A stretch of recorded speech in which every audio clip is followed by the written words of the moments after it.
gracias, Alan. Un gusto estar hoy aquí con ustedes. Y bueno, vamos a hablar un poco de lo que ha pasado durante la pandemia y específicamente en materia de diabetes. ¿Qué ha pasado con los pacientes diabéticos? Quiero ser muy claro que cuando hablamos de acceso a la salud, lo que hemos siempre discutido en la Fundación Mexicana para la Salud es que acceso a la salud se compone por tres temas: que esté el personal de salud, que esté la infraestructura médica y que esté también los medicamentos, los dispositivos y el material diagnóstico. Hoy, en esta discusión, les presentaré el análisis que hemos hecho en la Fundación Mexicana para la Salud, en conjunto con el Instituto Nacional de Salud Pública, específicamente con el doctor Juan Eugenio Hernández y con Lina Sofía, para entender un poco lo que ha pasado. Arranco diciendo, todos sabemos que precisamente uno de los grandes temas en salud es la inversión que hacemos. Y México históricamente ha estado subinvertido cuando comparamos con otros países, tanto la OCDE como otros países en América Latina.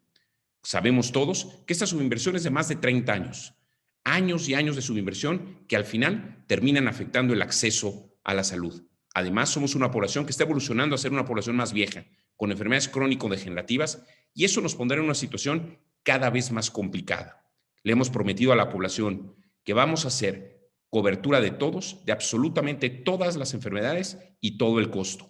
Si queremos hacer eso, tenemos que pensar en un modelo de salud completamente diferente. Como hoy lo estamos haciendo, no va a ser posible. Seguiremos teniendo un alto gasto de bolsillo y sin duda inequidades que no queremos para la población. Es momento de pararnos y repensar el sistema, de pararnos y pensar cómo vamos a reducir la demanda de servicios de salud. Y no hemos encontrado otra forma en la Fundación Mexicana para la Salud más que pensar en que la salud debe ser predictiva, preventiva, personalizada y participativa. Y desde el lado de la demanda, encontrar un sistema que sea mucho más eficiente, donde el trabajo público-privado sea mucho más integrado, donde incorporemos nuevas tecnologías y, por supuesto, donde pongamos una mayor inversión en salud desde el sector público. Déjenme decirles los retos, muy brevemente. Como ya dije antes, pasamos de ser una población joven a una población adulta. Hacia el año 2100 al 2100, vean cómo se ve la gráfica representada ahí en amarillo. Qué diferente es del México del 1990, el México representado en gris, donde había una gran cantidad de niños, donde nacían niños todo el tiempo y donde las enfermedades asociadas a ellos tienen que ver con tratamientos de una semana casi siempre.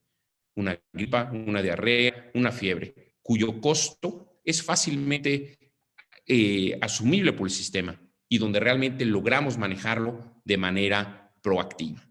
¿Qué pasa cuando nos vemos en el México hacia el que vamos? En el México donde somos más mexicanas y mexicanos y donde estamos más viejos y desarrollando enfermedades crónico-degenerativas. Esta gráfica lo representa. Del lado izquierdo ustedes ven cuáles eran las causas de discapacidad en el 1990.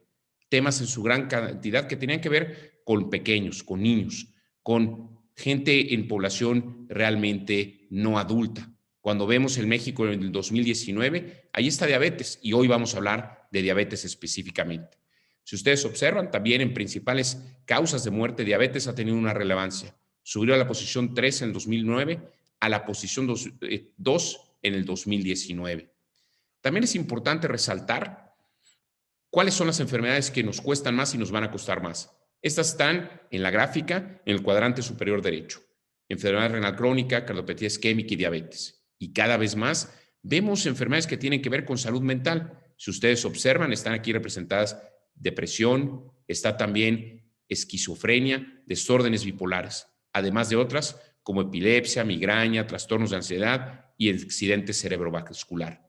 Estamos cambiando, estamos pasando a ser una población adulta y eso tiene implicaciones muy importantes para el sistema. Como ya dije antes y muy breve, tenemos una subinversión en salud.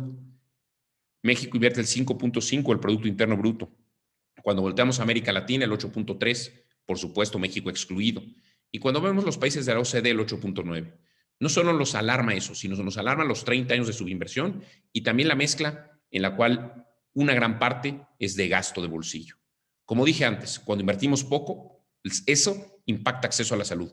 Y el acceso a la salud viene dado por tres temas: el acceso a los recursos humanos, los especialistas en salud, los médicos, las enfermeras, los técnicos, pero también el que haya la disponibilidad en infraestructura médica y hospitalaria. Lo hemos vivido ahora durante la pandemia. Hoy no hay que explicarlo. Antes resultaba difícil de entender. Hoy todos lo vemos cuando vemos que no hay concentradores, cuando vemos que no hay ventiladores, cuando vemos que no hay camas UTI. Hoy, desafortunadamente, está claro. Y lo mismo pasa con medicamentos. Lo que nos ha pasado en los últimos meses en materia de oncológicos, lo que pasa hoy con Propofol, con Midazolam, con alguna serie de medicamentos que requieren las y los pacientes. Hoy se está claro, es un tema de recursos humanos, infraestructura y acceso a material diagnóstico, dispositivos y medicamentos. Dije, y voy a ser muy breve, que un tema grande es recursos humanos. Lo vamos a ver a detalle qué pasa en el caso de diabetes. Tenemos 2.4 médicos por cada 1,000 habitantes. Los países de la OCDE 3.5. Pero eso, ¿cómo se traduce? Vean el número de consultas por año. En 2019 somos, en la gráfica del lado derecho, uno de los países con el menor número de consultas por pacientes. Cuando vemos la distribución de los médicos que tenemos muchos médicos que están pensados en un modelo del sistema de los 80s o de los 90s. Un montón de ginecólogos, de pediatras, pero no tenemos los médicos de las especialidades que requerimos. Y el caso de diabetes, que lo vamos a ver a detalle, está claro. Endocrinólogos solamente tenemos 893 en el país, para una población que tiene entre 12 y 14% con diabetes. Se van a necesitar casi 400,000 médicos para el año 2030. Si no cambiamos la manera que hacemos salud, no va a ser suficiente. Necesitaremos muchos médicos de especialidades que hoy no tenemos y en geografías a donde hoy los médicos no se quieren mudar. Si hablo de infraestructura médica, como hemos dicho, camas tenemos pocas. Tenemos una por cada 1,000 habitantes. La OCDE tiene 4.4. El IMSS tiene 0.7. Y hoy, como decimos, México se nota lo que nos está faltando. Si no lo hacemos de manera diferente, vamos a necesitar 300,000 camas para el año 2030. Cada cama en el ambiente hospitalario vale $1 millón. Imagínense nada más lo que necesitaríamos para realmente intentar empatar con las necesidades. Curiosamente, y ahora, en época de la pandemia, estamos viendo el desarrollo de modelos alternativos. Por ejemplo, la atención domiciliar que ha sacado con mayor énfasis el gobierno de la Ciudad de México y el IMSS, que es de gran utilidad realmente para atajar el problema de una manera diferente. Tenemos que repensarnos el sistema de salud. Si no, no va a haber recurso que alcance en el país. Si en lugar de camas habláramos de resonancias o de tomografías, pasa exactamente lo mismo. Los requerimientos son mucho más de lo que tenemos y económicamente mucho más complicados de atajar. En materia de medicamentos, tenemos poco acceso a medicamentos. Tardamos, cuando comparamos con otros países, en tenerlos disponibles. México tarda 4 años, cuando realmente Brasil tarda 3 y otros países importantes 2 años. Estamos demorando desde que sometemos los documentos a la COFEPRIS hasta que realmente la gente tiene acceso. Y cuando comparamos los consumos de moléculas totales, moléculas secuenciales o moléculas innovadoras, las tasas son contundentes. Consumimos 66% menos de todas las moléculas que son relevantes para nuestro país cuando nos comparamos, con países que tienen la misma coyuntura. Es decir, insisto, tenemos que cambiar la forma de que hacemos salud. Y como dije antes, le prometimos a todo el mundo que vamos a hacer cobertura de todos los tratamientos y todos los costos. Tenemos que cambiar el modelo. Así no vamos a poder. Y de ahí surge lo que en la Fundación hemos denominado la brecha de acceso a la salud. Esa brecha con la que contamos hoy, que solo va a ser peor. ¿Y por qué va a ser peor? Porque vamos a demandar más servicios, porque vamos a ser más mexicanas y más mexicanos, vamos a ser mucho más viejos y vamos a haber desarrollado enfermedades crónico-degenerativas que requerirán mayor atención en salud. Desde el lado de la oferta, el tema importante es que estamos hilados. Tenemos un sistema completamente separado. El IMSS, el ISSSTE, Pemex, EMAR, SEDENA, los privados. No logramos hacer las eficiencias. Tenemos que trabajar en la eficiencia, tenemos que incrementar el presupuesto, tenemos que encontrar modelos realmente diferentes. En la Fundación Mexicana para la Salud estamos convencidos que para resolver el tema de demanda tenemos que hacer medicina predictiva, preventiva, personalizada y participativa. Y desde el lado de la oferta, realmente invertir más, encontrar eficiencias e incorporar nuevas tecnologías. Déjenme contarles lo que ha pasado en diabetes. Diabetes primero nos consume el 2.25 del Producto Interno Bruto, entre gastos directos y gastos indirectos. Es importante resaltar que en México hay entre 12 y 14% de la población con diabetes. Es una gran cantidad, cuando además desde la Fundación hemos analizado poblaciones segmentadas, como por ejemplo el caso específico de Pemex. Allí encontramos que el 19% de la población tiene diabetes. Claro, es una población mucho más grande. Eso quiere decir que hacia el año 2025, 2030, seguramente México estará con 20% de la población con diabetes. Es una gran cantidad de personas, tenemos que cambiar la forma en que atajamos los problemas, si no, no vamos a encontrar las soluciones correctas. Cuando arrancamos COVID, se nos dijo, y es correcto, que hay algunas ciertas personas que por sus comorbilidades podrían tener un peor desempeño. Entre ellos se habló de enfermedad cardiovascular, enfermedad renal crónica, enfermedad hepática crónica, hipertensión, obesidad y diabetes también. Es decir, si alguna de las personas contaban con esa comorbilidad, la posibilidad de que le fuera peor en COVID se incrementaba. Entonces había que tener cuidado, mucho más cuidado de esos pacientes. ¿Qué ha sucedido? Déjenme hablar sobre el acceso al personal de salud puntualmente. Dije antes, para tener acceso a salud, tenemos que tener acceso al personal de salud, tenemos que tener acceso a la infraestructura médica y acceso a los medicamentos. Analizaremos hoy diabetes desde la perspectiva del personal de salud y también del acceso a los medicamentos. Y después les voy a compartir cómo estuvo el desempeño de esos pacientes, cómo vamos. 42 semanas de análisis del año 2020 para entender qué pasó con esos pacientes. Déjenme decirles que México, como ya decía antes, tiene una distribución de médicos dispar de lo que hoy necesitamos. Y precisamente el endocrinólogo, como muchos de ustedes saben, es el especialista encargado de los pacientes precisamente con diabetes. En el país tenemos 893 endocrinólogos totales, es decir, muchos menos de los que necesitamos. Imagínense, para una población que tiene entre 12 a 14% de la población con diabéticos, pues no son suficientes. ¿Qué nos arroja eso? Nos arroja el siguiente tema. Observen cómo están los médicos.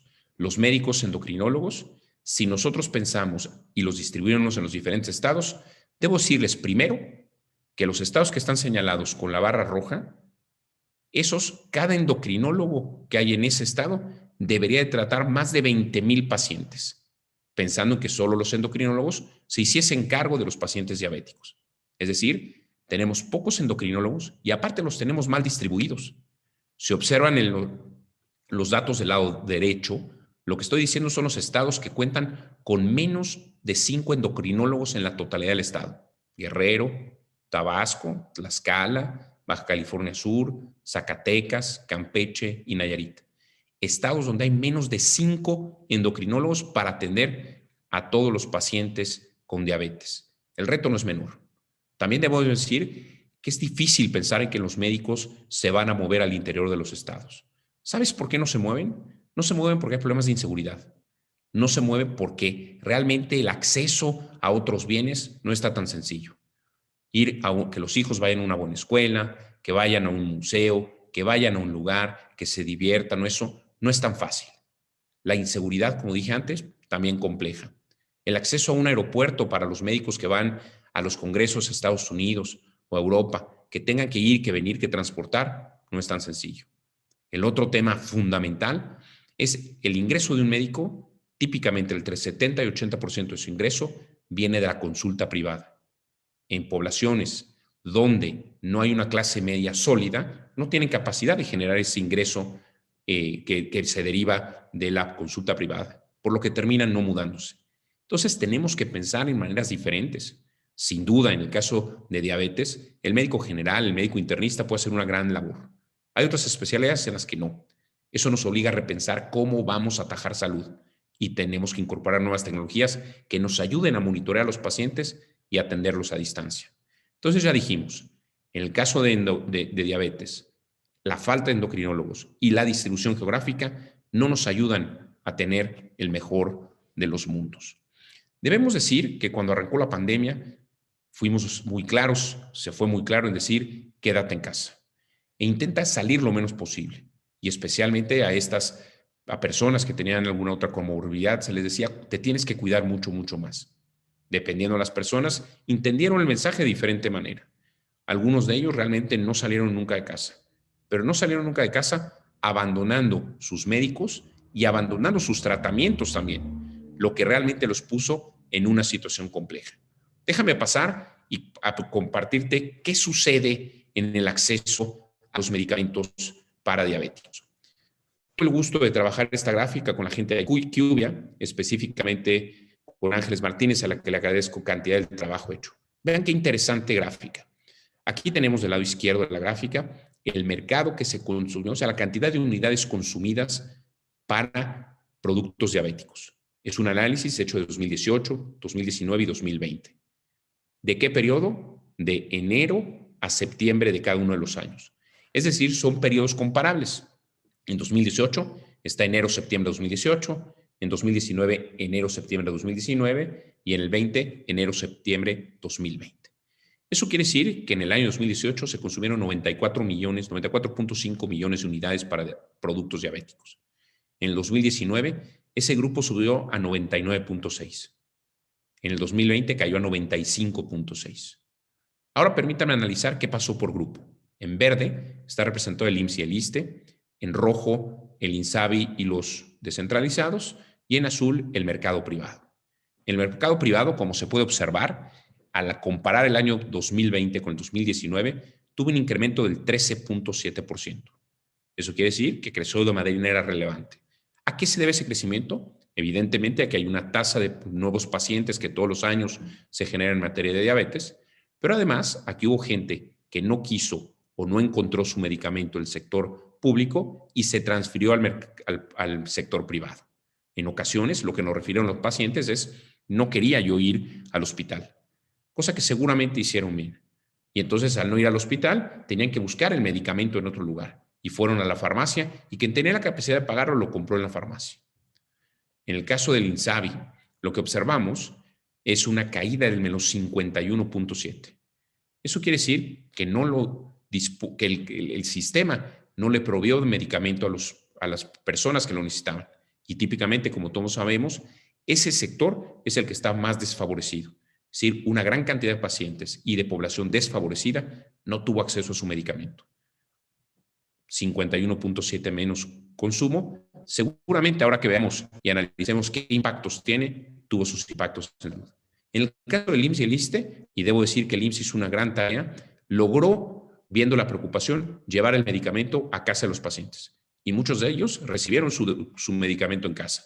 No tenían que ir a la clínica, lo recibían en la casa. Y como observas, hay un crecimiento del 1.1%. Sin duda hay pacientes ahí que faltaron de recibirlo. Y hay pacientes nuevos a lo mejor que no han sido detectados. Sabemos que el IMSS está trabajando realmente en buscar alternativas y esas alternativas lo que buscan es cómo voy a manejar estos pacientes en los siguientes meses. Tú, yo, todos sabemos que la pandemia no ha terminado. Hay que encontrar manera para atender a esos pacientes y cuidarlos en los meses sucesivos. ¿Qué pasó ahora en materia de supervivencia y mortalidad con estos pacientes diabéticos? Esta gráfica representa todos los pacientes con COVID hasta la semana 46. La parte importante a observar es la parte que está representada en el medio, la gráfica en el medio del lado izquierdo y la gráfica del medio del lado derecho. En el caso de la gráfica del medio del lado izquierdo, lo que representa esa gráfica explica cómo al inicio de la pandemia 50% de los pacientes estaban hospitalizados y 50% en el ámbito ambulatorio. El ambulatorio está representado en el color azul. Cuando nos movemos hacia la gráfica a la derecha, observamos qué pasó con los pacientes que estuvieron hospitalizados, si fallecieron o no fallecieron. Al inicio de la pandemia, la mitad de ellos fallecían. Conforme fuimos aprendiendo, los médicos fueron aprendiendo, se fue tratando mejor, esa tasa, como se observa, cayó, cosa que fue realmente mucho mejor, fueron mejor tratados. Déjenme ahora pasar de todos los pacientes en COVID a analizar solamente los pacientes con diabetes. Esta gráfica, igual, se refiere a las mismas 46 semanas, de la 0 a la 46. Aquí observamos del lado izquierdo los pacientes diabéticos nada más, aquellos que estuvieron en el ámbito ambulatorio y hospitalizado. Como se puede observar, a diferencia de la gráfica anterior, el número de pacientes diabéticos que tuvieron que estar hospitalizados es mucho mayor. Voy a regresar a la gráfica anterior solo para que vean la diferencia, que es realmente notoria.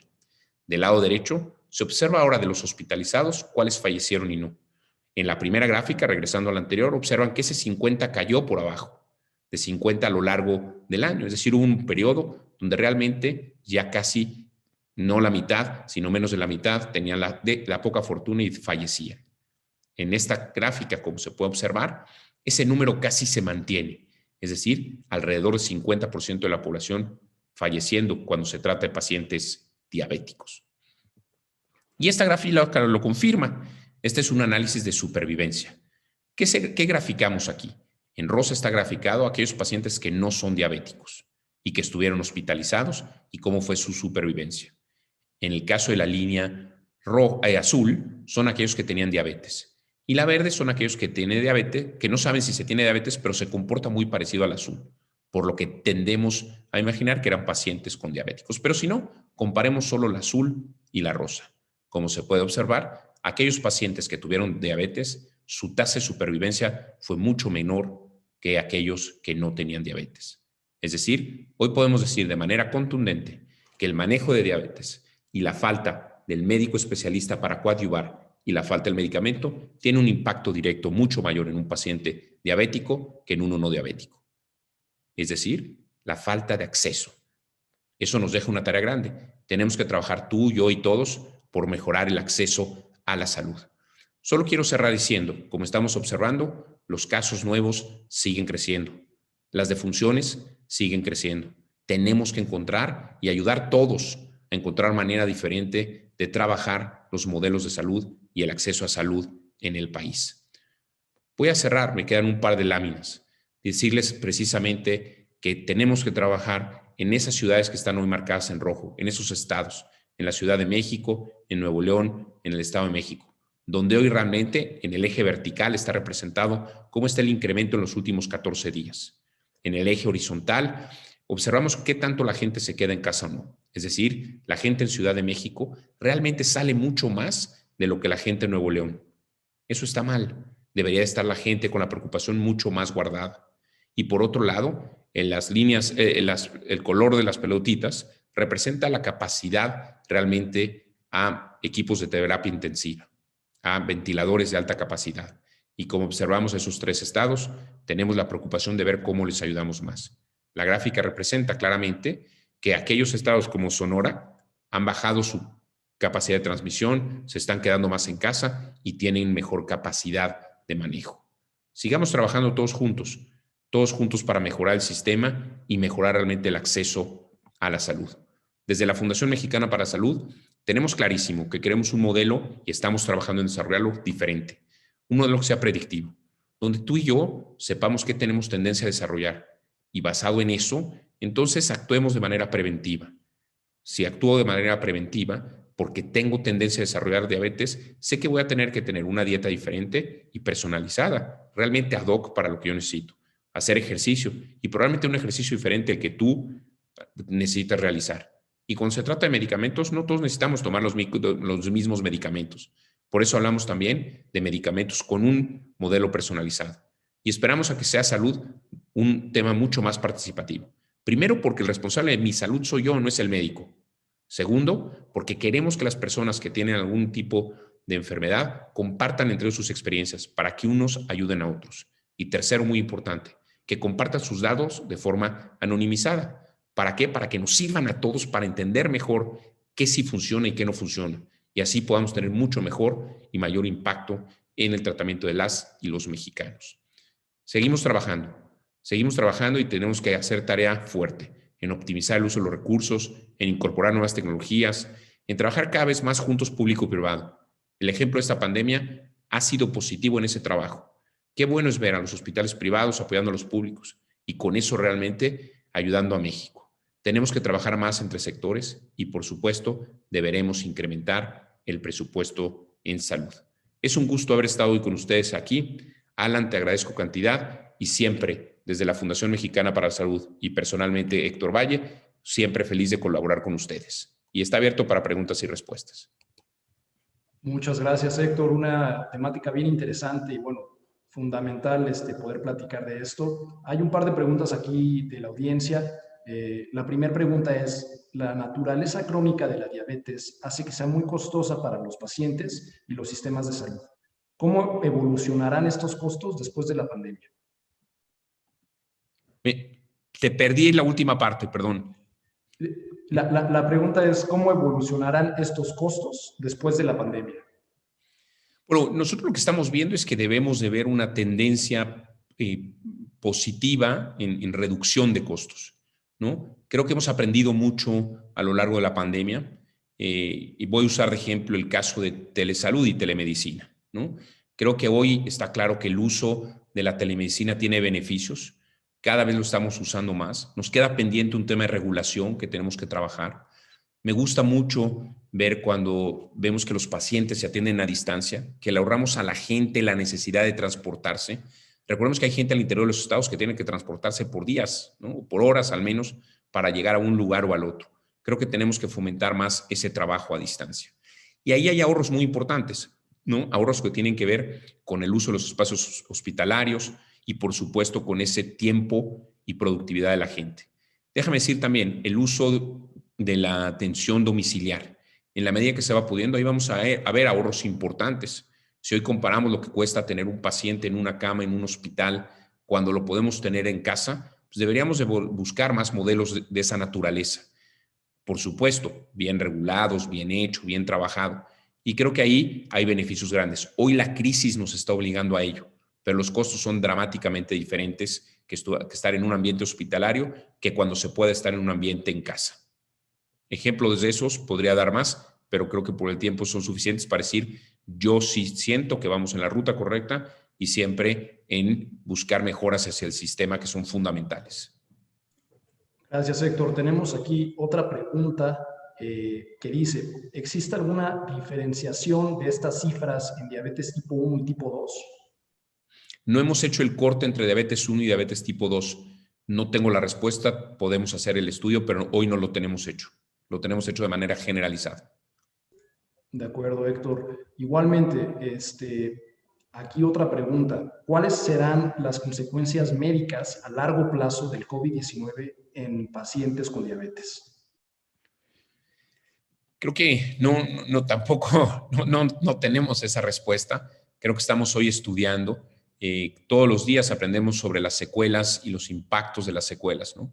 Creo que ahí nos queda una tarea grande y no he visto ningún tema todavía por la cercanía de COVID, de que nos esté dando diferencias entre una y otra enfermedad. Entonces, no tengo la respuesta, pero creo que son de los temas que en los siguientes meses vamos a estar estudiando de manera constante. De acuerdo, Héctor. Y bueno, aquí nuestra última pregunta por parte de la audiencia dice, ¿qué medidas deben implementarse para financiar eficazmente la atención? Creo que tenemos que seguir trabajando en un tema de etiquetar los recursos. Es un tema que no le gusta típicamente a Hacienda, ¿no? Le resulta complicado. Pero, por ejemplo, muchas de las cosas que hemos visto es que hay impuestos siendo cobrados a diferentes insumos, llámese alcohol, tabaco, para dar algunos ejemplos. Y luego ese dinero no está directamente relacionado a la salud. El tabaco, por ejemplo, como ustedes saben, cáncer de pulmón tiene una deficiencia grande en coberturas, ¿no? Entonces, el fumador paga un impuesto al tabaco y después no tiene un tratamiento acorde y eso no me parece que es correcto. Creo que cuando hablamos de impuestos tenemos que revisitar esa parte y sería de los primeros temas que a mí me parece fundamentales. Lo mismo pasa en productos extra azucarados, por ejemplo, ¿no? Con una carga de azúcar mayor y ahí hablo, por ejemplo, de los refrescos en general, ¿no? Y más de lo mismo, es decir, vemos en la problemática en los refrescos, ¿no? Pero después la gente cuando llega a un tema de diabetes o de obesidad, no hay impuestos que acompañen a los tratamientos específicos. Y lo viste y lo vieron en las gráficas que presenté hoy, donde hay una falta de acceso a medicamentos